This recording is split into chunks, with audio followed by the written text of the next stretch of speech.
रामकृष्ण हरी. भैरवनाथाच्या पदस्पर्शानं पावन झालेल्या या वाशिंबे नगरीमध्ये पारंपरिक पद्धतीनं आजोबा पणजोबापासून असा हा चालू असलेला वहिवाटीचा भैरवनाथ मंदिरापर्यंतचा रस्ता हा खुला करण्यासाठी सर्व ग्रामस्थांच्या वतीनं शासनाकडे विनंती केलेली होती आणि त्या विनंतीस मान देऊन आपण सर्वांनी हा रस्ता 50 फूट रुंदीचा तुम्ही खुला करून दिलेला आहे. त्याबद्दल अगोदर तुम्हा सर्वांचं आम्ही आभार व्यक्त करतो.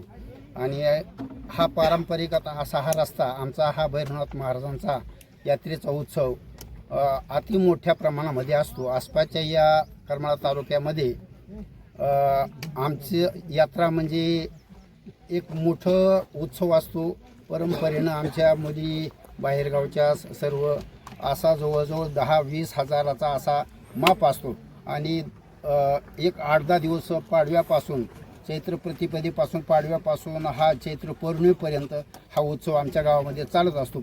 परंपरेनं प्रतिपदेपासून गावामध्ये आमचा लेझमाचा डाव असतो. गावात पाडव्याच्या दिवशी शेरणी निघते आणि 15 दिवस असा हा उत्सव पौर्णिमेपर्यंत आमचा चालत असतो.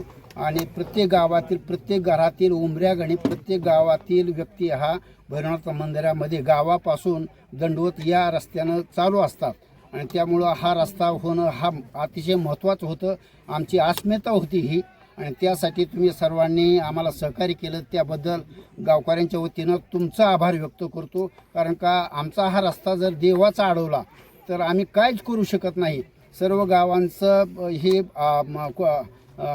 कुळदैवत आहे आणि कुळदैवताचा जर तुम्ही रस्ता जर अडवत असेल तर आम्हाला त्यांचा नाईलाज होता. त्यासाठी सर्व गावकऱ्यांच्या वतीनं आम्ही तुम्हाकडे विनंती केली आणि तुम्हीसुद्धा त्या विनंतीला मान देऊन तुम्ही आमचा रस्ता खुला केलेला आहे. त्याबद्दल तुमचा आम्ही आभार व्यक्त करतो. आणि तुमच्या ह्या असणाऱ्या ह्या दोन्ही कंपाऊंडला आमच्या ग्रामस्थाच्या वतीनं आम्ही तुम्हाला शब्द देतो की तुमच्या या कंपाऊंडला कुठल्याही प्रकारचे ग्रामस्थ अजिबात कुठला सुद्धा धोका पोचू देणार नाहीत. ह्या रस्त्यानं आम्ही देवापर्यंत जाणार, देवाचं दर्शन घेणार. जे काय पारंपरिक पद्धतीनं दर रविवारी आरती असते. दिवसभर गावातील लहान मुलं आपापल्या पद्धतीनं जातात येतात दर्शन घेतात. संध्याकाळी दर रविवारी भजन असतं. सकाळी आरती असते, संध्याकाळी आरती असते. असं दर रविवारचा हा कार्यक्रम असतो. वर्षातील 2 दिवसाचाच नसतो. मोठा असा अखंड हरिनाम सप्ताह भैरवनाथ जन्मोत्सवाच्या निमित्तानं हा असतो. कार्तिक वद्य प्रतिपदेला प्रारंभ होतो आणि भैरवनाथ अष्टमीला हा त्याचा जन्मोत्सव असतो. म्हणून हा रस्ता होणं हे आमच्या गावाच्या दृष्टीनं फार महत्त्वाचं होतं. रामकृष्ण हरी. आमचा हा यात्रेचा महोत्सव हा हनुमान जयंतीला चालू होतो आणि हनुमान जयंतीच्या दुसऱ्या दिवशी भैरवनाथ मंदिरावरच आमचा हा कामा आता 4 वर्ष झालं भैरवनाथ मंदिर ट्रस्ट झाल्यापासून इथं आम्ही घेतलेला आहे.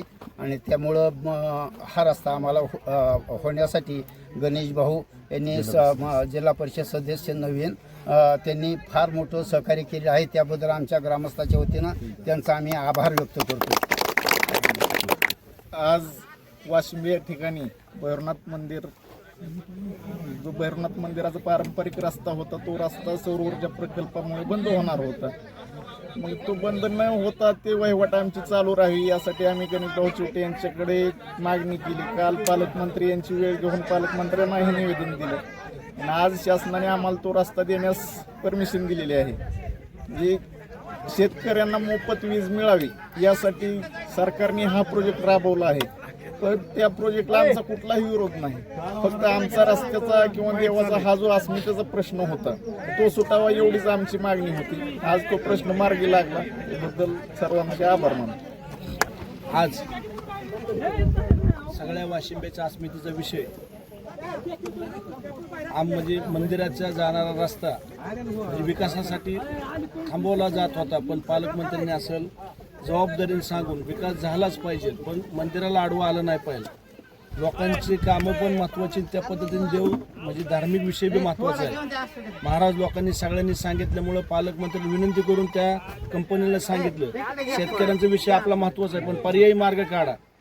कलेक्टर असेल तहसीलदार असेल सगळ्याला सांगितलं दोन्ही टिकलं पाहिजे म्हणजे प्रकल्प पण झाला पाहिजे आणि रस्ताही बंद नाही झाला पाहिजे. मध्यस्थीकडून सुवर्ण मध्य निघाला 100% चांगला मार्ग निघाला. सगळ्यांचं आभार आणि वाशिंबे ग्रामस्थांनी एकजुटीने प्रयत्न केल्यामुळे हे यश मिळालं.